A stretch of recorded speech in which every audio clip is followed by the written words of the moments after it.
Sejam muito bem-vindos a mais um podcast do Colégio Rosa Mística aqui. O nosso tema de hoje é sobre games na educação. Estou aqui com nossa amiga apresentadora também, Mariana, nosso mediador Aldair. E daqui a pouco vocês vão descobrir quem é o nosso convidado. Vocês nem viram aí, né? Na capa do YouTube. É, é isso. Pois bem, vamos lá para mais um episódio do podcast Rosa Mística. Hoje com um tema muito bacana que eu acredito que a galera vai gostar bastante, que a gente vai falar de games na educação, aprendendo enquanto joga. Todo mundo gosta de jogar um pouquinho, né? E se jogar aprendendo, fica melhor ainda, né, Mariana? Seja bem-vinda a mais um episódio. Com certeza, eu acho que a educação em si é uma coisa muito importante e conseguir inserir os jogos nesse meio torna tudo mais lúdico e as crianças acabam se interessando muito mais pela aprendizagem. Perfeito. E para deixar esse bate-papo legal com quem entende do assunto, convidamos, né, a Escola Rosa Mística convidou o professor Daniel para bater esse papo conosco. Faça as honras aí, apresente o convidado e peça para ele falar do currículo dele, para a gente entender o porquê dele estar aqui. Bom, a gente está aqui com o Daniel Leite Costa, ele é coordenador da Unifacisa e também tem vários trabalhos com jogos digitais. Daniel, pode se apresentar. Bom dia, gente. Boa tarde, boa noite, né? Depende da hora que o... Atemporal. É atemporal, né? Eu me chamo Daniel Leite Costa, eu sou coordenador dos cursos de jogos digitais e de design gráfico digital da Unifacisa. Tenho mestrado e doutorado na área de design, tenho uma especialização em metodologias do ensino superior, né, nessa área de educação, e também atuo como Lead UI UX Designer, uma das maiores desenvolvedoras de jogos do Brasil, a maior do Norte-Nordeste, né, a Coco Games. E estou aí com vocês hoje para compartilhar aí um pouco de todo esse contexto mágico que são jogos e educação, para a gente chegar aí num lugar bem bacana. Perfeito. Então já deu para entender que gabarito o homem tem para trazer conhecimento aqui para a gente. Não vamos explorar, viu? Vamos explorar da melhor maneira para que a gente possa ter bastante conhecimento aqui junto com o professor Daniel. E para você que está chegando aqui no canal do Rosa Mística no YouTube, não esquece de se inscrever para que você possa acompanhar esse e outros episódios. A gente já tem outros episódios aí com temas legais, que foi justamente falando sobre o papel da família na sociedade e também o impacto da inteligência artificial na educação. Você pode acompanhar esses episódios anteriores com o professor Josivan Soares e também com o nosso colega juiz da família, que agora me falhou a memória o nome dele. Mas tá aí, curte também esses episódios, deixe o seu comentário, interage aí com o nosso canal para que a gente possa fortalecer esse projeto da Escola Rosa Mística, que tem um papel de despertar o conhecimento em alunos da escola e também romper as barreiras, como diria o professor Josivan Soares, quebrar as paredes e fazer com que esse conhecimento chegue cada vez mais longe. Lá no Instagram, a gente também compartilha os cortes dos nossos episódios, no Instagram Colégio Rosa Mística, onde você também pode acompanhar as ações da escola, que são bem legais. Então vamos já dar início a esse bate-papo, falar aqui com o professor Daniel. Nosso primeiro tema será o ponto de partida, né, onde a gente vai falar sobre o que os games têm a ver com o aprender, e a gente já tem aí uma primeira pergunta, né, Mariana? Sim. Bom, a gente sabe que os jogos, eles são ferramentas lúdicas, eles têm cores vibrantes e eles liberam, sobretudo, a dopamina, que é o hormônio do prazer. A gente queria saber como é que os jogos, na verdade, como é que eles podem despertar o interesse e por que eles despertam tanto a capacidade da gente querer sempre mais e como isso pode ajudar na educação, por exemplo, nas formas de estudar os números, na forma de aprender a juntar as sílabas, sobretudo na alfabetização. Você tocou num ponto que meio que você matou a charada, né? A questão, nosso cérebro, ele trabalha muito com recompensa, né? Esse regime de esforço-recompensa. E quando os jogos digitais, não só os jogos digitais, mas os jogos de um modo geral, eles são muito focados nisso, né? O esforço que eu faço, a recompensa que eu tenho, né? E quando a gente traz isso para a educação, a gente acaba desenvolvendo um processo que é muito tradicional nessa pesquisa, que se chama, nessa área de pesquisa, que se chama gamificação, que é justamente esse ato de trazer recursos dos jogos para ambientes que não são jogos, né? Eu gosto de trazer o exemplo mais clássico disso, que é o Duolingo, né? O Duolingo é um aplicativo de aprender línguas, né? Que ele tornou esse processo de ensino de línguas todo gamificado via recursos de jogos. Você tem vidas, você tem fases, todos esses recursos que são classicamente usados em jogos são usados num dispositivo de ensino, um artefato de ensino, né? E esse processo de esforço-recompensa, ele acaba criando um estímulo, ele acaba criando um processo de engajamento muito maior nas pessoas, né?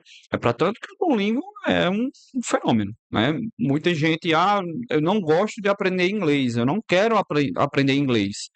Foi lá, instalou o Duolingo e começou a ter essas primeiras experiências com a língua e às vezes até já consegue falar, né? E aí, nesse sentido, eu acho que esse processo de mesclar a educação com jogos, ele se torna relativamente muito natural, até porque a criança, a pessoa em desenvolvimento, ela quer brincar, ela quer ser recompensada. Quando a gente traz isso para o âmbito do ensino, você junta a fome com a vontade de comer, né? Aí vira esse processo meio maluco e muito interessante, muito lúdico, muito bonito, que é o processo do aprender brincando, né? Perfeito. Bela reflexão aí já para iniciar com o professor William. Agora, pegando um pouco dessa pergunta de Mariana, eu queria perguntar sobre como a gente poderia também, além, eu sei que o Duolingo é um aplicativo muito bom, eu inclusive já usei por muito tempo para aprender inglês ali o básico, é, e eu queria saber como poderia ser introduzido isso para a gente que já está no ensino médio, por exemplo, para matemática, português, ciências, como seria o ideal para introduzir isso e, tipo, a gente aceitar e dizer, caraca, isso é muito interessante, vou lá, não só, tipo, porque tem muitos aplicativos para a gente, tipo, de tabuada, etc, para a gente aprender, mas não é algo que estimula como o Duolingo, que o Duolingo é sempre presente nas redes sociais, tem um marketing muito bom, como eu vejo, e como seria bom para abranger outras matérias também, além das linguagens. Vamos lá. Introduzir a gamification, né, a gamificação em processos de ensino, ela é relativamente muito simples. E, na verdade, eu gosto de dizer, né, eu sou um pouquinho mais experiente, um pouco mais velho que vocês, é, esse processo de gamificação ele já existe há muito tempo. Vou dar um exemplo. Quando você cria, por exemplo, uma pequena competição dentro de sala de aula, você está fazendo uma gamificação. Você está trazendo um recurso de jogo, que é competir, para dentro de sala. Se a gente faz, por exemplo, uma lista de exercícios e, quem terminar primeiro vai tirar a melhor nota, ou quem terminar primeiro vai ganhar um bombom, vai ganhar alguma coisa. Você está trazendo esse processo de gamificação. Você está fazendo o teu processo educativo ser ludificado, ser divertido, né? Isso é um básico. Mas a gente consegue fazer um aplicativo? Consegue desenvolver coisas maiores, até sistemas educacionais hoje completamente gamificados, onde, por exemplo, ao passar por uma disciplina, eu ganho uma medalha, eu ganho, ao passar por uma disciplina tirando 10, eu ganho algum tipo de benefício social dentro de uma rede social interna da escola, da universidade, ou seja lá onde for. Tudo isso são processos que você consegue gamificar. E aí, em outras disciplinas, você consegue atuar nessa mesma forma, desde pensando pequenas estratégias de, gente, vamos fazer um jogo de cartas onde a gente monta as palavras para ensino de português básico, né? Ou talvez um grande aplicativo para estimular, desenvolver redação, talvez até utilizando inteligência artificial, toda essa explosão de IA que a gente está vivendo agora. Eu acho que vai muito desse planejamento dos recursos que você, enquanto educador, a pessoa que educa, a pessoa educadora tem, e de avaliar. Eu gosto de dizer que gamificação não é uma coisa que está restrita a celular, computador, etc. Não está. Você consegue fazer gamificação com lápis e papel. Você consegue tornar um processo didático de ensino divertido, lúdico, interessante com lápis e papel. Vai muito também desse processo de pesquisa e também, às vezes, até do esforço do próprio educador de buscar como ele quer ludificar aquilo ali, né? Perfeito. Professor, a gente percebe que quando fala-se game, pensa muito no digital, mas você trouxe aí uma perspectiva de que dá para fazer a gamificação de uma maneira, de diversas maneiras. E isso também sai da sala de aula, sai da escola, pode também ser aplicado em casa, pelos pais das crianças, dos jovens, de uma maneira que possa tornar ali até a convivência um pouco mais agradável, né? Ao invés de você simplesmente cobrar, mas criar ali perspectivas que você possa, de alguma maneira, gamificar também essa convivência. Com toda certeza. Evidentemente, boa parte do processo educativo das nossas crianças, adolescentes, esse processo educativo também é de casa. A gente vê muito hoje uma tendência, muitas vezes, de pais quererem terceirizar essa coisa de a educação é só na escola e eu não tenho responsabilidade alguma. Não, né? Aquela coisa, cuida que o filho é teu. Mas, evidentemente, que a escola, as instituições de ensino, elas têm uma responsabilidade maior nesse sentido. Ponto e ok. Mas os pais podem se envolver nisso, né? Os pais podem, por exemplo, procurar as escolas, que tipo de ações, que tipo de jogo, que tipo de atividades eu consigo fazer com meu filho em casa para engajar ele nesse processo educativo. Ou talvez uma via inversa. As escolas fazerem workshops com os pais, fica até uma dica aí para o Rosa Mística. Perfeito. As escolas fazerem workshops com os pais de, temos aqui uma série de coisas, uma série de atividades, uma série de aplicativos, jogos, atividades que vocês conseguem fazer no dia a dia com seus filhos para fazer com que esse processo não fique exclusivo e preso apenas à escola, né? E de que ali talvez depois do jantar, antes de assistir um filme, um jornal, alguma coisa, a família se reúna e brinque ali com algum jogo, faça alguma dinâmica dentro de casa, etc. Tal, tal, tal. Evidentemente que também os pais podem partir para aquela coisa meio exploratória. Vou ali na internet, vou ali no YouTube, processo ludificado de ensino, processo gamificado de ensino e achar alguma coisa, opa, vamos aqui filho, vamos aqui filha, vamos brincar aqui alguma coisa, fazer um jogo, etc. E também trazer nisso, mas é extremamente possível isso aí. Porque também, de certa maneira, isso sendo feito também em casa, consequentemente na escola, o aluno vai se sentir também mais engajado Com para toda participar. certeza, e você cria novamente um processo holístico de ensino, que eu acho que na verdade a base do ensino deveria ser assim, né? De que o ensino ele não é apenas na escola, ele é o processo de construção toda da criança e do adolescente é um processo de ensino. Ele está aprendendo na escola, está aprendendo em casa, está aprendendo com os colegas, está aprendendo nos jogos, etc, e etc. Mariana, games na sala de aula, como funciona na prática? Eu acredito que os games na sala de aula vai muito além do teu educacional que eles podem proporcionar, né? A gente aqui no colégio tem o nosso material que é online, a gente acessa as matérias pelo Chromebook, e aí, querendo ou não, sempre há aqueles transgressores, né? Que acabam no meio da aula indo lá pesquisando um joguinho ou até pesquisando coisas que não podem. E eu acredito que é muito importante a gente ver métodos, ver meios para haver uma maior severidade fiscal. Não só por parte da escola, por parte dos pais em casa, mas como é que os jogos e as ferramentas digitais elas poderiam ser mais punitivas nesse sentido. Porque vários jogos têm aquele negócio de, você vai entrar e vai colocar a sua idade. Mas eu facilmente posso mentir minha idade, posso colocar uma faixa etária que não é aquilo que eu devo estar vendo. Então, eu queria muito saber, eu acredito que as pessoas de casa também, como é que essa fiscalização poderia ser mais efetiva. É, em breve a gente vai ver aí na verdade já existe na China, isso já é bem comum, o reconhecimento facial via IA, reconhece ali tua face, Sem identifica precisar de uma solicitação? sempre. Então, aí vem toda uma questão ética que esse tema por si só dá 2 ou 3 horas de podcast, não vou entrar muito na seara para a gente não, mas sim ou não, sim ou não. Talvez a partir do momento que, por exemplo, que você esteja utilizando um equipamento da escola e que no contrato da escola já informe de que aquela câmera está aberta e que a escola pode utilizar a câmera para captura de dados, sim, ué.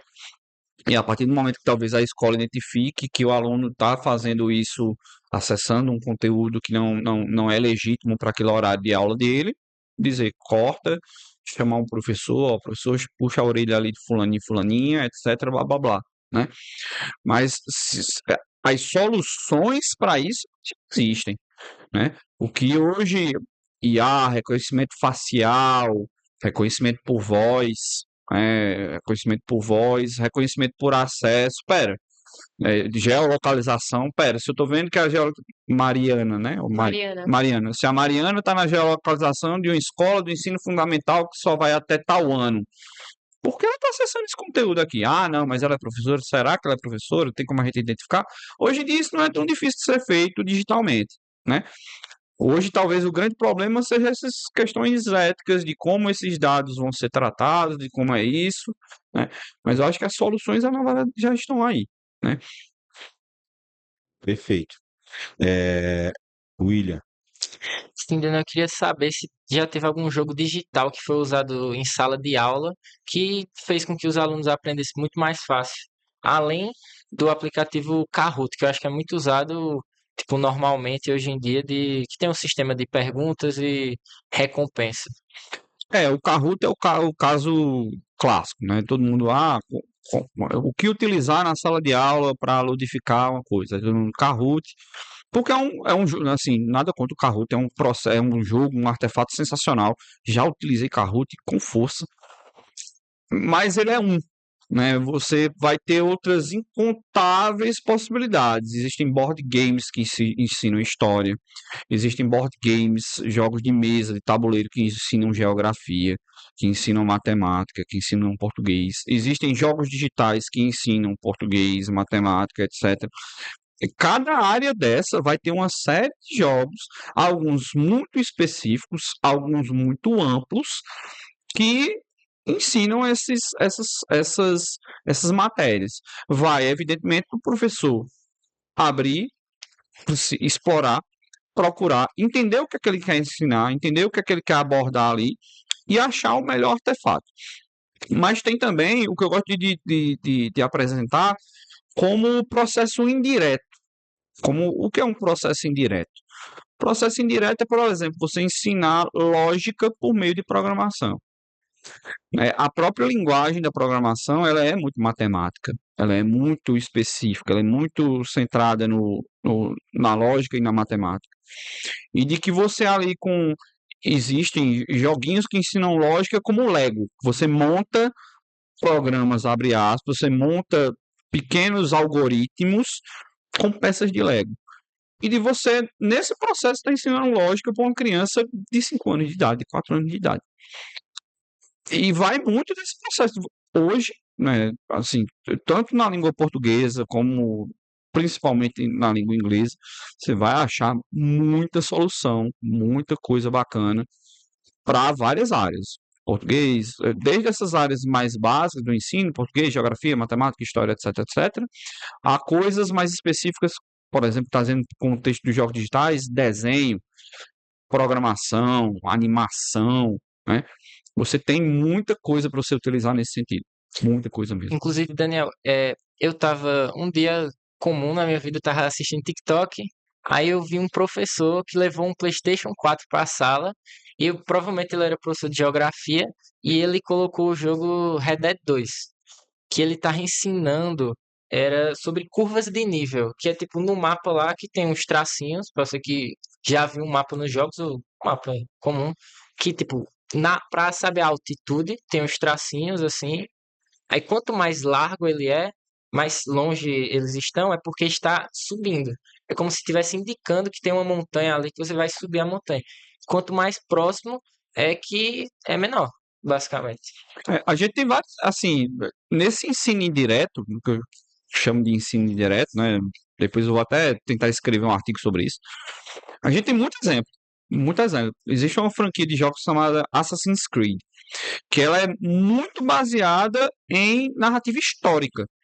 E eles informam lá que existe uma camada que é literatura, que não é real, mas que tem muita coisa que é real. Por exemplo, tem lá, você encontra com o Leonardo da Vinci dentro do jogo e ele tá lá pintando um quadro. E tipo, você vai lá e pesquisa o que foi Leonardo da Vinci. Aí Fantástico. eu sou um cara do design, né? Você vai descobrir que foi um grande inventor. Todo mundo pinta que o Leonardo da Vinci apenas como pintor, né? Mas ele foi pintor, escultor, inventor, foi um dos gênios da era dele. E de que você começa a aprender esse tipo de coisa lá jogando um jogo que, abre aspas, não devia estar te ensinando nada, mas está te ensinando. Muito bom, viu?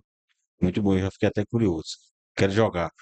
É, vamos falar dos benefícios reais, eu acredito também os malefícios, se a gente puder destacar, porque nem tudo são flores, existem também os desafios, né, Mariana? Com certeza. Eu acho que transcendendo o objetivo conteudista dos jogos digitais, eles podem ajudar muito na formação cidadã, ética e também na escolha de possíveis profissões futuras, né, que aquela criança pode seguir. Eu já vi muitos jogos, por exemplo, que você tem que montar a sua própria cafeteria, né, do zero, tem que comprar revestimento, tem que comprar móvel, tem que contratar funcionários para trabalhar na sua cafeteria e, além de tudo, tem que saber lidar com o dinheiro que você está arrecadando ali, né, das vendas, dos cupcakes, dos cafés. Então, você tem que acabar poupando para poder ter o lucro e crescer mais ainda aquele seu negócio. Então, Daniel, tu realmente acha que os jogos eles podem ajudar além do objetivo conteudista? Com toda certeza, né? Além dos pontos que você sabiamente já trouxe para a mesa, os jogos eles contribuem para o desenvolvimento de outras habilidades, né, que são inerentes à prática profissional das pessoas, né? Por exemplo, intercomunicação, né? Por exemplo, o fato de você conversar com outras pessoas. Hoje a gente vive uma questão, não vou dizer que é exatamente um problema, mas a gente vive hoje uma questão de comunicação que as pessoas têm uma certa dificuldade de se comunicar com o outro em determinados canais. Você vai ver a pessoa, às vezes, ela é extremamente comunicativa no celular, no computador, por trás de um teclado, mas quando você chega presencialmente, no físico, com essa pessoa, ela é extremamente fechada, tímida, enclausurada, né? E os jogos eles podem ser uma dinâmica, eles podem ser um meio de desenvolver esse tipo de habilidade, né? Outro tipo de habilidade que pode ser desenvolvida é a parte até da escrita, né? A parte mais criativa, né? De como você trouxe, eu tenho um jogo onde eu vou viver um dono, uma dona de uma cafeteria. Muitos jogos, principalmente os que a gente convém chamar de roleplay, né, de RPGs, né, jogos onde você interpreta algum tipo de papel, eles desenvolvem muito esse fator criativo, né, onde você tem que criar um personagem, entrar naquele mundo. E essa criatividade, muita gente pensa que é dom, que é uma coisa, meu Deus, nasci criativo. Não, criatividade se desenvolve, né? Existem ferramentas, existe literatura para se desenvolver criatividade e jogos podem ser também um caminho para o desenvolvimento da criatividade, né? Só aí a gente já foi em duas soft skills, né, bem bacanas, comunicação e criatividade, né? Fora, se você pensar assim, o fato de você trabalhar em um ambiente coletivo, né? Jogos digitais multiplayer, né? Você precisa conviver com o outro, né? Você precisa aprender a conviver com o outro. E atualmente também, dado esse contexto, também não vou julgar se é positivo ou negativo, a gente vive muito esse contexto do jovem que é enclausurado no celular, enclausurado no telefone. Ele está ali preso naquele mundo, tudo bem ou tudo mal, depende da avaliação de cada um, mas ele vive incontáveis relações ali, também a gente entra no fato de positivos ou negativos, mas e como é que ele vive fora disso aí? Ele consegue trazer isso para fora do celularzinho dele, do celular dele, ele consegue conviver bem em casa, ele consegue conviver bem com os colegas de sala dele, consegue conviver bem com o colega dele, com o professor dele, com a família.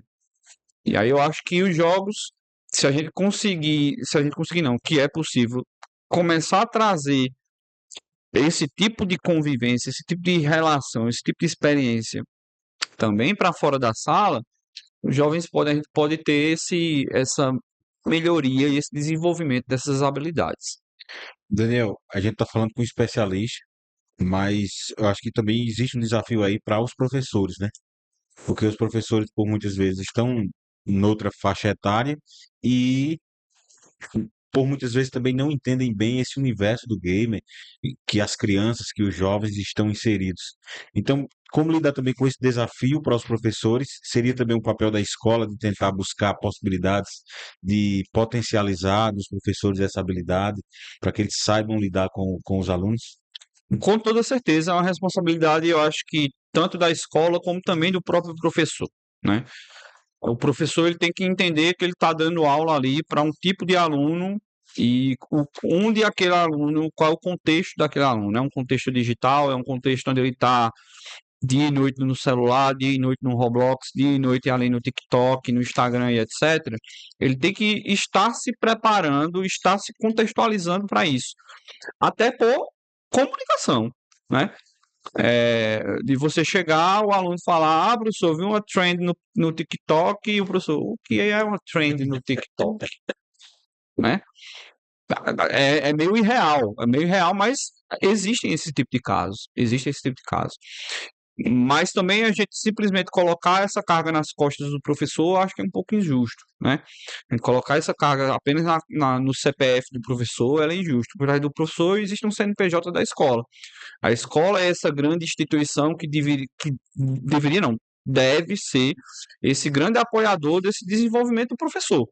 Se eu identifico que um professor tem uma certa dificuldade com essa coisa, com esse nível de atualização, fazer um treinamento com ele, vamos puxar um workshop com vários professores, vamos levar ele para talvez para um congresso de atualização de tecnologias digitais, de jogos, e ele começar a fazer esse processo de atualização. Uma coisa que eu bato muito com meus professores lá é que a gente tem que estar na mesma linguagem do nosso aluno. A gente tem que estar alinhado com o nosso aluno, porque senão nossa comunicação ela vai ser falha. Nem a gente vai conseguir passar para o aluno que a gente quer, e nem o aluno vai conseguir passar para a gente se ele está aprendendo ou não. Porque muitas vezes vai ficar aquela coisa: o professor pediu isso, mas eu entendi de fato que o professor queria me pedir, que me solicitou, e do aluno da mesma forma. A entrega que o aluno está me mandando, ele entendeu o que eu pedi e está entregando errado, por quê? O que é que aconteceu para aquela entrega estar fora do escopo, fora dos requisitos de entrega? Esse processo de atualização, ele precisa acontecer, e eu acho que é uma responsabilidade de todos os envolvidos, né? Professor e escola estarem unidos para se atualizarem nesse sentido. Perfeito, porque pode acontecer até um processo de descredibilização, porque o aluno hoje ele está inserido num universo de muita informação e por muitas vezes ele sabe de coisas que estão além dos muros da escola, né? Então tem que ter de fato essa comunicação clara, objetiva por parte do professor e por parte do aluno. Eu já vivi, eu pessoalmente não, mas a gente já viveu um caso lá na Unifacisa muito peculiar e muito alarmante. Alarmante não, eu digo assim, muito evidente dessa coisa, né? O professor estava dando sua aula, falando num conceito, e falando desse conceito, falando. O aluno levantou a mão assim do nada, professor, mas isso está errado. Aí o professor, tá errado não. Tá aqui, a literatura, ó, 2010, não sei o que, blá, blá, blá, blá, blá, blá. Aí o aluno, professor, mas tem aqui o artigo do autor, não sei o que lá, de 2025, não sei o que, tal, tal, tal, tal, já contestando esse contexto baseado no autor, papapá, papapá. Desarmou o professor. Desarmou o professor. E se o professor ele não está preparado e atualizado para viver essa dinâmica, como você disse, o professor acaba sendo descredibilizado de sala de aula.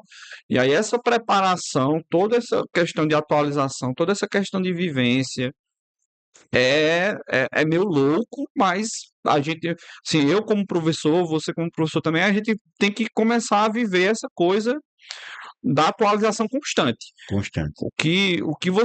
A aula que você deu ontem, eu estou falando ontem, literalmente ontem, o dia de ontem, ela possivelmente não vai ser a mesma amanhã.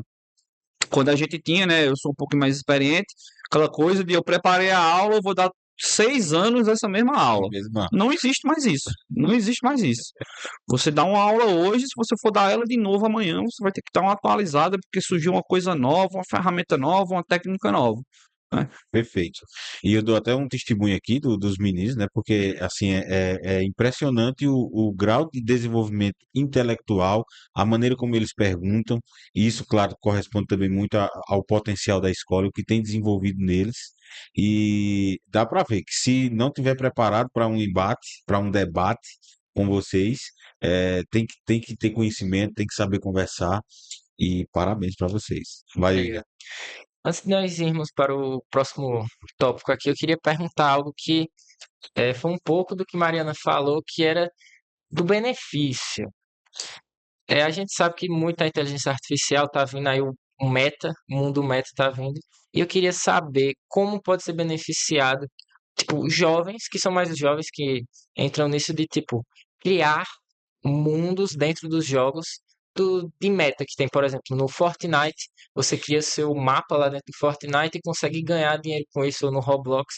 Por exemplo, a cafeteria que ela estava falando, tem como você criar sua cafeteria para outras pessoas jogarem e se tiver muito sucesso, basicamente você vai ganhar recompensa real, na vida real. E como os pais podem administrar isso e como pode nas escolas também ser ensinado a tipo não sair do controle, podemos dizer assim.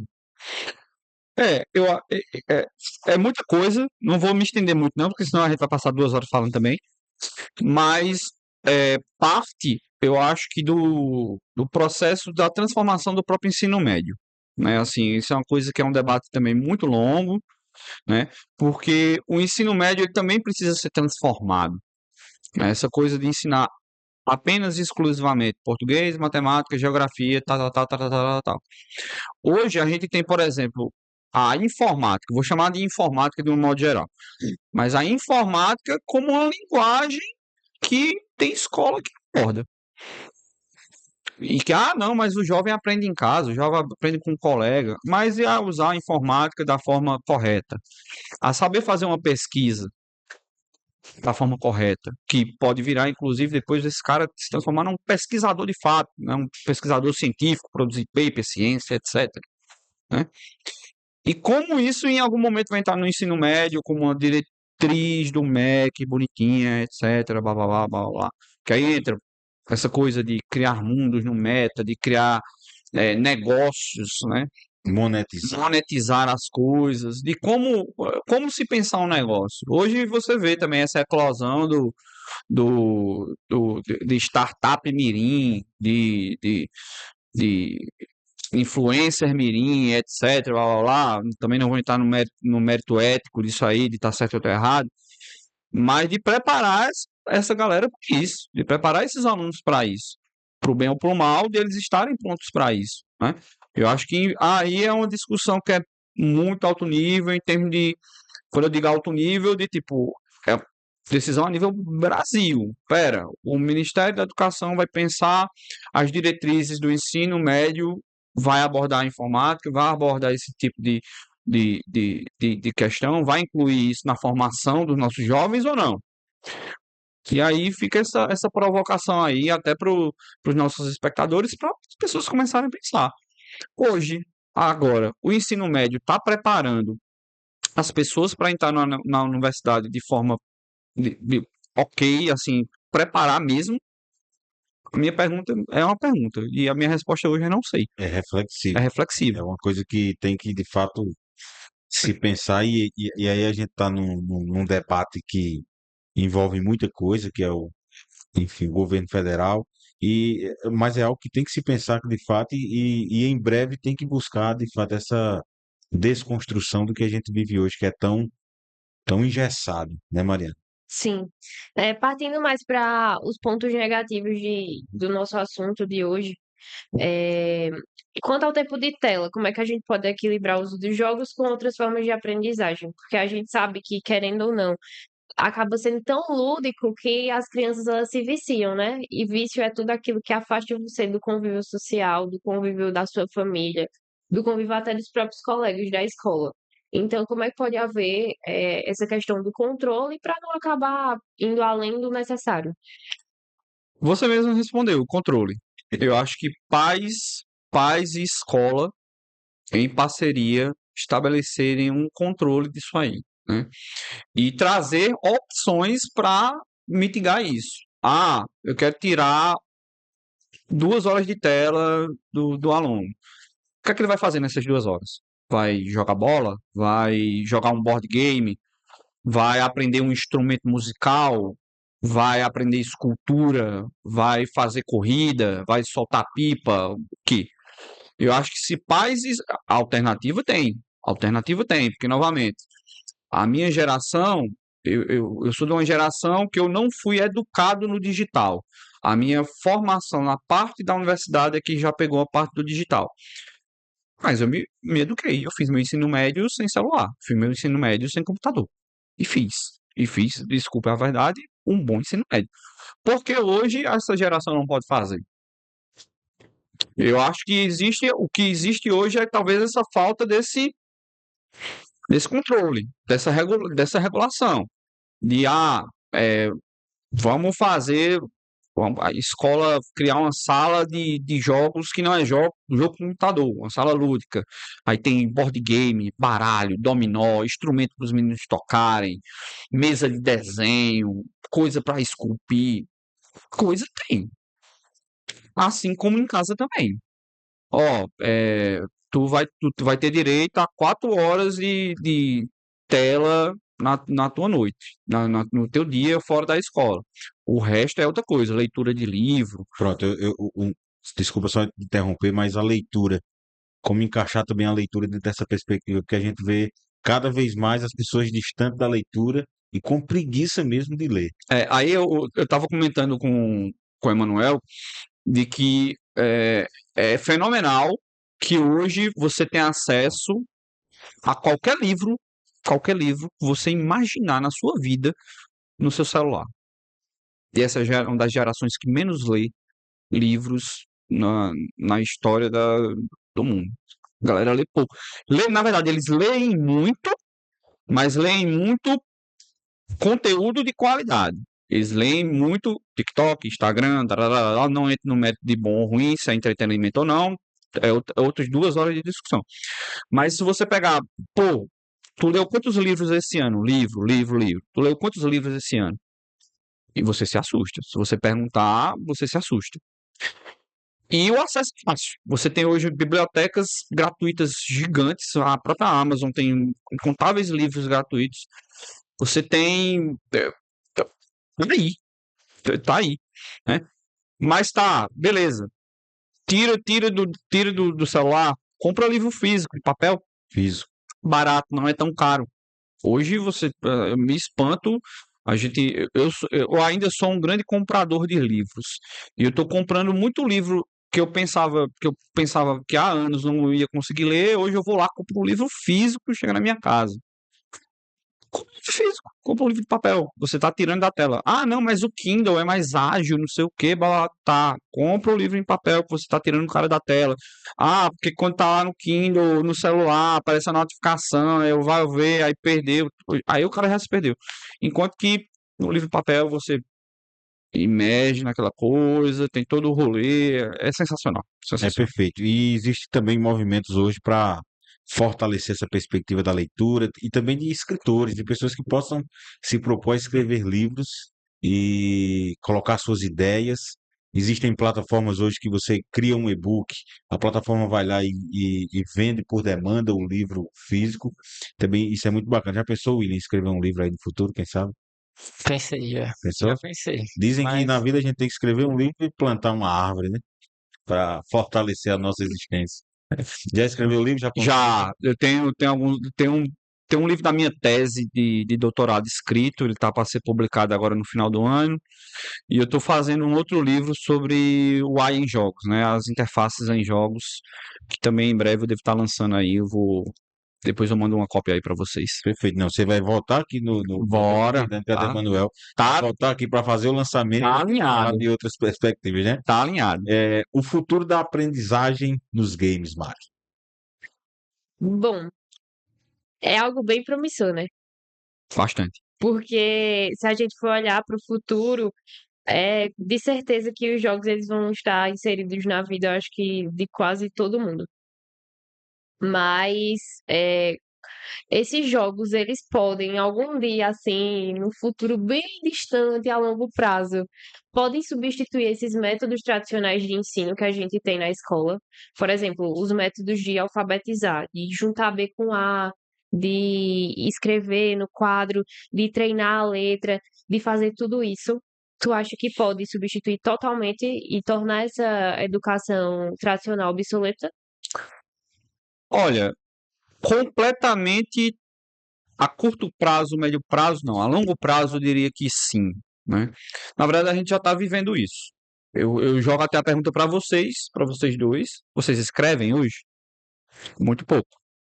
Eu acho que talvez comparado com a nossa geração, vocês escrevem quase nada. Assim, quando eu não escrever com a mão, não escrever na munheca. Vocês podem escrever muito. Teclando, né? É, mas o que eu acho muito interessante é porque eu prefiro muito mais escrever, eu aprendo muito mais escrevendo do que ouvindo. E eu fico impressionada que tem pessoas que gostam de estudar com aqueles tablets, né? Isso. Que tem as canetinhas. Uhum. E eu não consigo me adaptar de jeito nenhum. Se eu não tiver o papel e a caneta na mão, eu não saio do canto. Então, mas existe uma pirâmide, eu não sei o nome do autor, existe uma pirâmide que ela explica o processo de aprendizagem, né? Que ela fala que se simplesmente você escutar, você só aprende 10%. Quando você escuta e escreve, aprende 30%. E que, tipo, o pico da pirâmide é quando você escuta, aprende e ensina, tenta ensinar outra pessoa, né? Mas voltando para a tua pergunta, eu acho que substituir completamente não. Mas a gente já vê hoje um processo de digitalidade, de, de levar ao máximo esse processo de ensino e aprendizagem para o digital. Isso a gente não escapa mais. Né? Não escapa mais. E por N fatores, grande maioria positivos, alguns negativos. Né? Facilidade. É muito fácil hoje, por exemplo, atualizar um livro com informação num processo digital do que eu pegar 300 mil cópias de um livro impresso, jogar fora e reimprimir porque trocou uma data que alguém trocou alguma informação. Vou lá no sistema, digito a frase lá no banco de dados, trocou, acabou, atualizou. Né? Acesso. Novamente, trazendo para o meu contexto de pessoa mais antiga, mais experiente. Né? Antigamente, eu tinha que ir lá na minha escola, pegar um livro de geografia, ir lá, e o livro ia chegar de João Pessoa, de São Paulo, para depois chegar numa escola aqui em Campinas e chegar na minha mão e eu pegar o livro. Hoje, vocês pegam, abrem o Chromebook de vocês, abrem o celular de vocês, entra lá coloca login e senha, vão ter acesso ao material completo de vocês, né? Mas Daniel, eu ainda acho que a sala de aula ela vai continuar imperativa por muito tempo. Porque na sala de aula, que assim, eu ainda sou da premissa de que ensino é uma relação entre pessoas.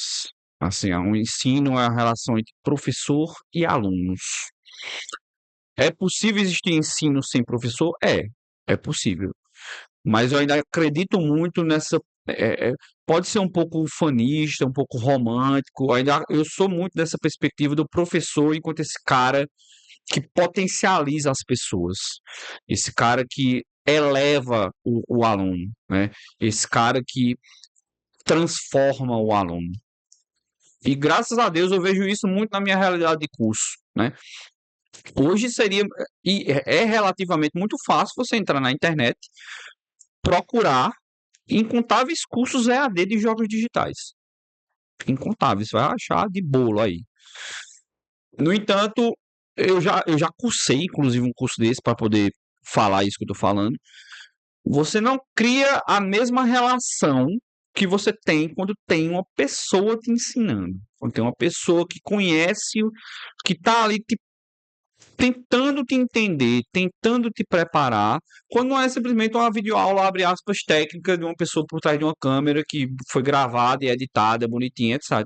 Acho, inclusive, um recurso muito bom. Acho um recurso sensacional. Mas isso sem coisa viva do professor, sem esse momento de troca de experiências, de olhar, de estar perto, de estar junto. Eu ainda acho que a sala de aula ela vai se manter imperativa durante um bom tempo. Eu também tenho plena convicção disso. É o que a gente falava no último episódio, e você destacou bem, as relações humanas, né? Elas precisam ser mantidas, fortalecidas e E elevadas valorizadas, e valorizadas. valorizadas. É um termo importante a ser dito. Valorizar a relação humana. William, essa pergunta aqui eu gostei dela. Será que isso vai Antes disso acontecer? aqui, eu Vá. queria perguntar outra coisa, voltando aos malefícios, que eu não tive a oportunidade de falar, que era sobre a questão que tem alguns jogos específicos, algumas empresas que gostam de aplicar isso nos jogos de tipo loot box, que os pais, tipo, a maioria dos jogos online hoje tem a questão da compra de moedinha para comprar roupa e tal, mas além disso tem uma coisa pior ainda que eu acredito que seja a loot box, porque as crianças ficam ativa a dopamina, além de a criança querer aquilo, fica na É um loot vício. box. Pra quem não sabe, loot box é tipo, em vez de você ver uma roupinha lá no jogo, em vez de você comprar a roupinha, você tem que comprar uma caixa que vem algo aleatório dentro Pode daquela vir a caixa. roupinha que ela quer. Pode vir a roupinha, pode não vir. Ela tem que comprar Até encontrar. até chegar essa roupinha aí. E como é que você acha que os pais podem ter controle disso e se isso pode, sei lá, Controle. Você já respondeu. Controle. Controle.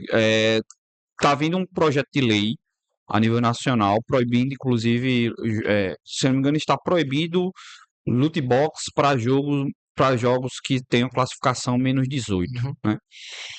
E isso aí já é um controle, né? Eu acho que, na verdade, o que falta é, desculpem os pais que vão ouvir isso, certo? Mas falta os pais serem pais. Uma administração, eles Porque simplesmente, toma o celular, meu filho, vá, joga aí, te vira.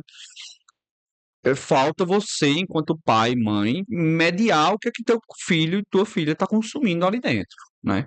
Porque simplesmente jogar a culpa no celular é a mesma coisa que você ter uma arma de fogo em casa e jogar a culpa na arma de fogo em casa porque alguém deu um tiro pro outro, tá ligado? Então, o celular ele tem um potencial benéfico maravilhoso, um potencial danoso também gigantesco. E se os pais eles não se envolvem nesse processo, não mediam isso, pera, o que é que tá vendo ali no celular?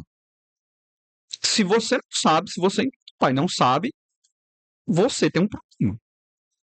Você tem um problema. Não é seu filho. Seu filho está desenvolvendo um problema, mas você tem um problema que você precisa isso. Ah, mas não é papel da escola, não. Novamente, o filho é teu, cuida. Eu acho que precisa.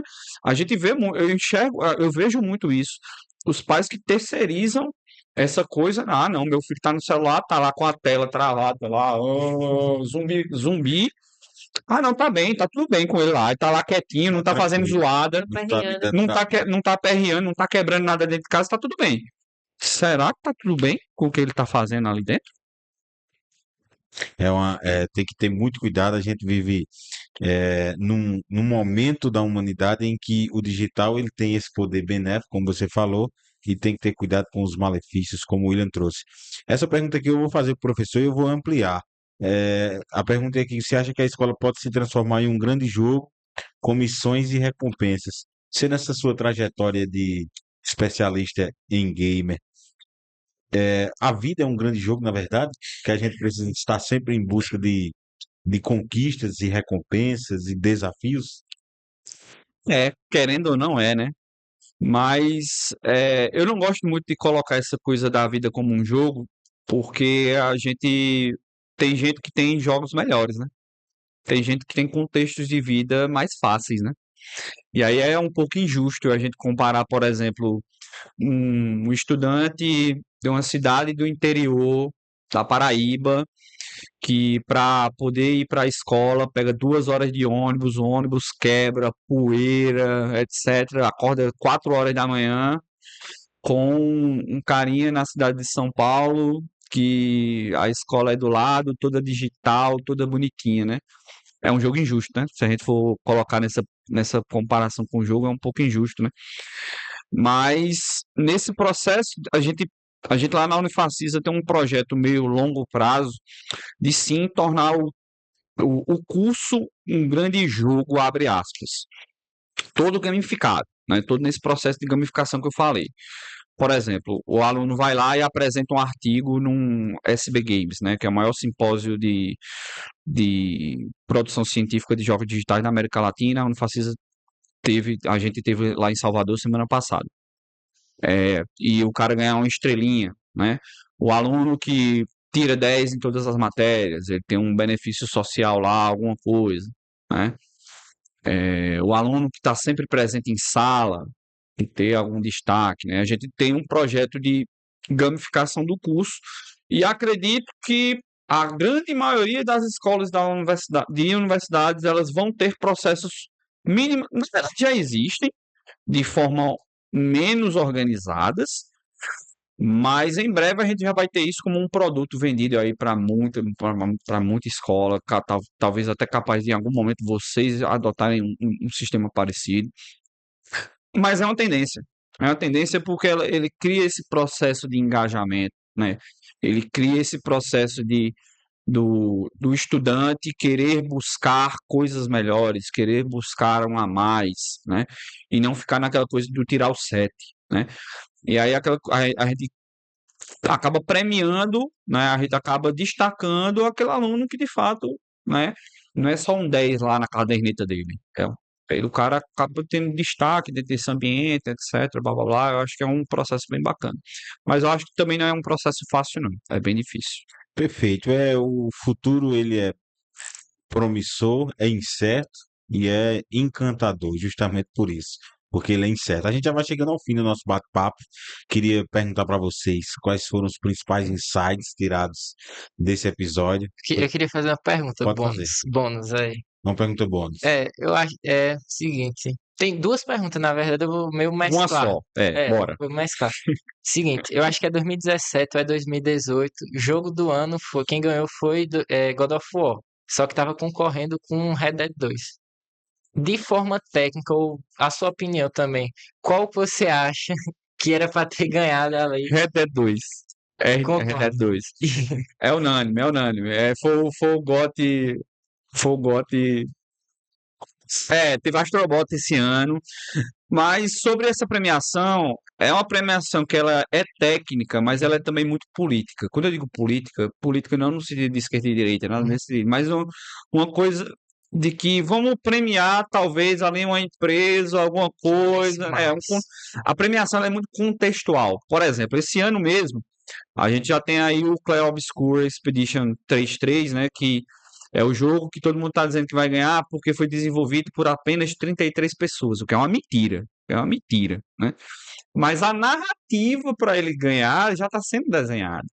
A narrativa para Astro Bot ganhar já estava desenhada. No caso de God of War e Red Dead 2, foi uma coisa muito de narrativa, de que a Sony, jogos jogos de historinha, a Sony está voltando com jogos de historinha dela, né? Mas eu não tiraria aquele prêmio de Red Dead 2 ali nem. Concordo. E a outra pergunta era que se os jogos que você jogou na infância refletem nos jogos que você produz, como você ensina em sala de aula e os jogos que você joga também hoje em dia. Sim, e não. Sim, e não. É sim porque foram coisas que me influenciaram muito, foram jogos que me fizeram chegar até aqui, né? Mas a coisa evoluiu muito. A coisa evoluiu muito. A galera tá vendo? Eu tenho umas tatuagens de jogo, etc, blá blá blá. Muitos desses jogos hoje, eles são herméticos, eles são muito ruins de jogar. Quando eu digo ruins de jogar, é porque o jogo evoluiu muito. A forma de você lidar com o controle, a usabilidade, o visual, a experiência do usuário, tudo evoluiu muito. E se você. É como assim você pensar, pô, hoje em dia você tem carro elétrico, onde você praticamente dá partida e acelera, e comparar com um carro a gasolina, que tem 6 marchas, embreagem, blá blá blá blá blá. Uhum. A facilidade do jogo ela mudou muito. Mas eles me influenciam muito de eu trazer para os alunos, trazer para os estudantes a própria evolução disso, né? De que o que eles estão vivendo hoje, um dia vai ser passado, né? Um dia vai ser velho, né?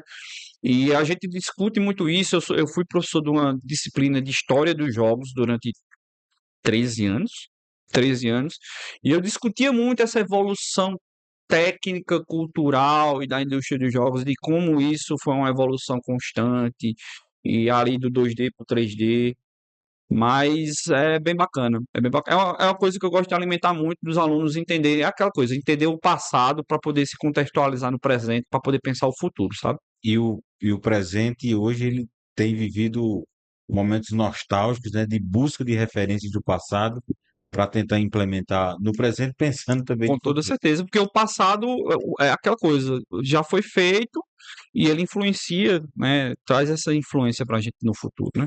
E aí, quais foram os insights desse episódio, Mariana?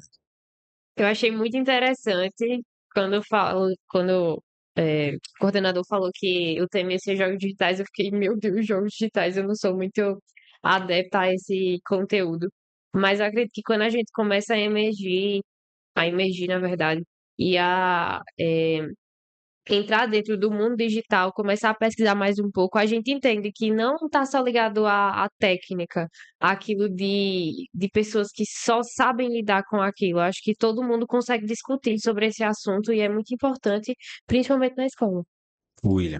Eu achei muito massa essa conversa porque, tipo, o pessoal de casa, os pais principalmente, eu acho que vai assistir o podcast, vai entender um pouco mais da parte, como podemos dizer, tipo, educativa que tem nos games, que não é só entretenimento, tem uma questão de cultura que a gente aprende lá. Por exemplo, no Assassin's Creed que ele falou, tinha um amigo que ele era muito bom em história, porque ele zerou todos os Assassin's Creed. Pois é. Ele sabia tudo de Egito, que é um... O Origins. É, exato.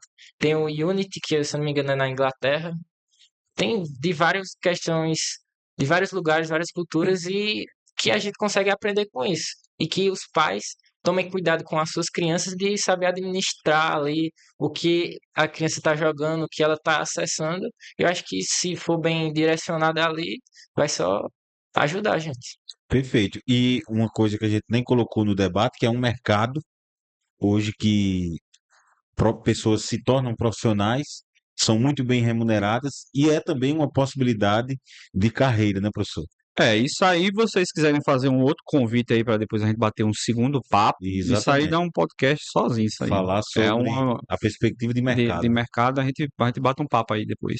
Perfeito. Professor, agradecer pela sua presença no meio dessa correria que a gente sabe que é a vida, vir aqui contribuir com o seu conhecimento, com a sua experiência de vida, não só da parte técnica, mas a gente percebe também da parte de experiência de vida mesmo, isso é muito importante para que a gente possa fortalecer aí os alunos, não só os que estão aqui, mas os que vão acompanhar também no YouTube, os pais que possam ter também muita consciência sobre o que é o gamer, não só como um joguinho de passatempo, mas como possibilidades de estruturação de vida, no mercado de trabalho ou de aprendizado, tudo isso é muito importante.